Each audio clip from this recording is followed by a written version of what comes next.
Hello friends, आज की कहानी है कर भला तो हो भला।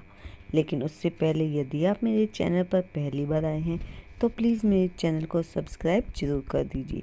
कहानी पसंद आए तो उसे ज़्यादा से ज़्यादा लाइक एंड शेयर कीजिएगा। एक प्रसिद्ध राजा था जिसका नाम रामधन था। अपने नाम की ही तरह प्रजा सेवा ही उसका धर्म था।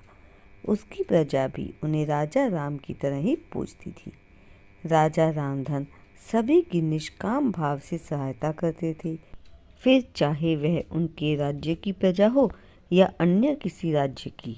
उनकी ख्याति सर्वत्र थी। उनके दानी स्वभाव और व्यवहार के गुणगान उनके शत्रु राजा तक करते थे। उन राजाओं में एक राजा था भीम सिंह, जिसे रामधन की इस ख्याति से ईर्ष्या थी। उस ईर्ष्या के कारण उसने राजा रामधन को हराने की एक रणनीति बनाई और कुछ समय बाद रामधन के राज्य पर हमला कर दिया।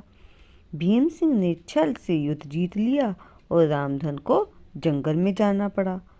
इतना होने पर भी रामधन की लोकप्रियता में कोई कमी नहीं थी। हर जगह उन्हीं की बातें चलती थी, जिससे भीम सिंह को चैन न था। उसने राजा रामधन को मृत्यु दंड देने का फैसला किया। उसने ऐलान किया कि जो राजा रामधन को पकड़कर उसके सामने लाएगा उसे 100 सोने की दिनार दी जाएंगी। दूसरी तरफ राजा रामधन जंगलों में भटक रहे थे। तब उन्हें एक राहगीर मिला और उसने कहा, भाई, तुम इसी जगह के लगते हो, क्या मुझे राजा रामधन के राज्य का रास्ता बता सकते हो? राजा रामधन ने पूछा, तुम्हें क्या काम है राजा से? तब राहगीर ने कहा, मेरे बेटे की तबीयत ठीक नहीं, उसके इलाज में सारा धन चला गया। सुना है राजा रामधन सभी की मदद करते हैं, सोचा उन्हीं के पास जाकर याचना करूं। यह सुनकर राजा रामधन राहगीर को अपने साथ लेकर भीम सिंह के पास पहुँचे। उन्हें देख दरबार में सभी अचंभित थे।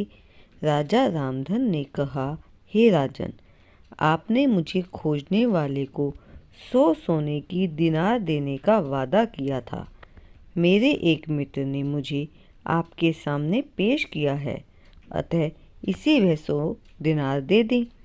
यह सुनकर राजा भीम सिंह को एहसास हुआ कि राजा रामधन सच में कितने महान और दानी हैं।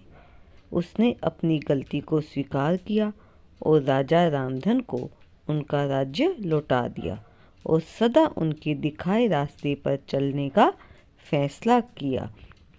तो देखा दोस्तों, एक तरफ राजा भीम सिंह राजा रामधन को मारना चाहता था और अंत में राजा रामधन की करनी देख वह लज्जित हुआ और उन्हें उनका राज्य लौटा दिया और उनके जैसा बनने में जुट गया।